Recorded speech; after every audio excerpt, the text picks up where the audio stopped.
What's up, everybody? Welcome and happy heckin' Friday. My name is Stuff is Stuff, and this is episode 6 of This Week in Retro.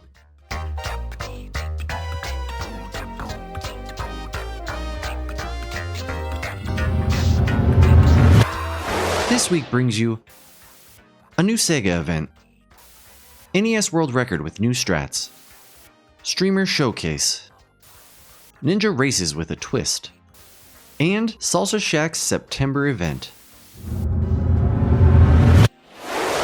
The Sega crew is putting on another amazing event, and this time it revolves entirely around scary games, and they call it Segaween. Segaween is an event where people choose a horror game on any Sega console to play live. Some are speedruns, but it's not required. It could be a casual playthrough, and some people are even playing the games for the first time during the event. The rules are pretty lax, so if you can find any scary related references in a game, it might just pass. This event is open to anyone who wants to participate, and the deadline to sign up is September 17th, 2022. All you have to do is choose a game you want to play, estimate how long it will take, then choose a date and time. There's a spreadsheet you can reference to see what games have already been chosen. Some of the games currently on the lineup are Evil Dead Hail to the King on Dreamcast, Haunting starring Poltergeist on Genesis, Hexen on Saturn, and Mansion of Hidden Souls on Sega CD. There are currently 25 games to be showcased over the 3-day event taking place on October 28th, 29th, and 30th, but more are sure to be added. If you'd like to participate, I've linked the Sega Crew Discord as well as their promo video in the comments below. And if you'd like to just kick back and enjoy all the sweet Sega content, the Sega Crew Twitch channel is there as well. A new world record has been achieved for Goonies II on the NES, and it uses new tech. Sorta new tech. The glitch appears to have been originally discovered back in 2017 by a runner named McBobx who used it in a TAS run. TAS stands for Tool Assisted Run, and it consists of using programs to choose the best possible frames for inputs. TAS runs usually also use inputs that are normally not allowed for speedruns. The glitch is performed by placing a bomb at the correct time so that when it explodes, you're also standing on a moving platform. When the bomb hits your character, if you press jump on the correct frame, your character will fly across the screen. This causes your character to move faster than the game can draw tiles, so the game ends up drawing a tile that shouldn't exist yet, allowing you to climb down a vine and skip huge parts of the game. The task execution required multiple frame-perfect button presses and was largely considered to be impossible to pull off by human players. That is until a few months ago. A player by the name of Zephyr's Lizard discovered a new setup for the glitch that could actually be used in runs, and posted it to the speedrun.com page for Goonies II.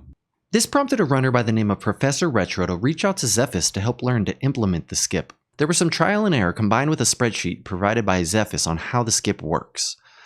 Then, on August 27th, 2022, ProfessorRetro was able to finally get it in a run, lowering the world record from 15 minutes and 23 seconds all the way down to 13 minutes and 44 seconds, becoming the first run to ever implement this new strat.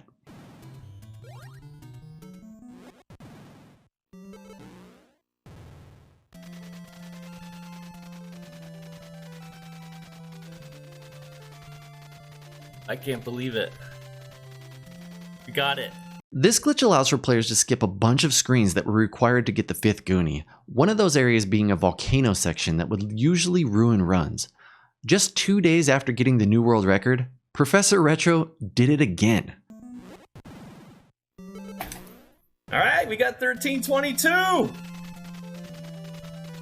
Let's go. He was able to save even more time and ended up getting an insane 13-minute 22-second time. This year has been absolutely insane when it comes to NES World Records. Go check out the World Record VOD, and also go give our friend ProfessorRetro a follow on Twitch. Every once in a while, somebody comes up with very creative ways to use retro games. One of the most creative people I've ever met is Zodi1000. From Claim Show Game Show, where he sells retro video games live on Twitch while also using games as viewer-played minigames for prizes, to the fantastic Horses for Breakfast.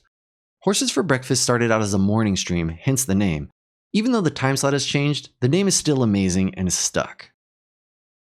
The way it works is Zodi boots up Gallop Racer 2001 for the PS2, and people in chat get to choose a number. Those numbers correspond to horses that are about to race. If your horse wins, you get a point. The first person to 10 points wins a prize. It's free for everyone to play. All you have to do is be there and pick a number. You must be present to choose a number for each race. You can't just pick one number and leave. Season 7 just ended and the prize was the Nintendo 64 with Mario Golf and Donkey Kong 64. Past prizes have been Earthbound, Chrono Trigger, and other insane prizes. And he also does it all with a live DJ, who's also a Twitch streamer named CPSDiablo. I'm really looking forward to the start of Season 8 and to find out what the prize will be this time. The streams happen on Tuesdays at 5 p.m. Pacific time, so go check out Zodi1000 from his Twitch link below. You could be Season 8's winner!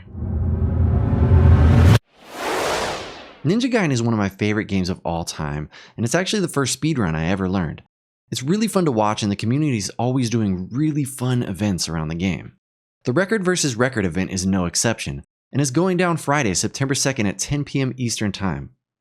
Yeah, that's tonight. Runners will be competing live to get the best time in Ninja Gaiden, and they're doing it pacifist. Pacifist means they will not be allowed to kill any enemies during the stages.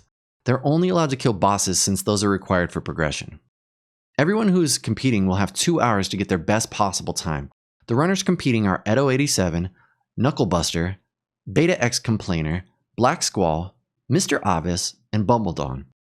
These are all really good Ninja Gaiden runners. If you've never watched the Pacifist category, you are in for a treat. You can catch the races at Razul's channel, which is linked below, and I'm betting that once the event is complete, we'll also get an awesome video from Raz, so go check it out.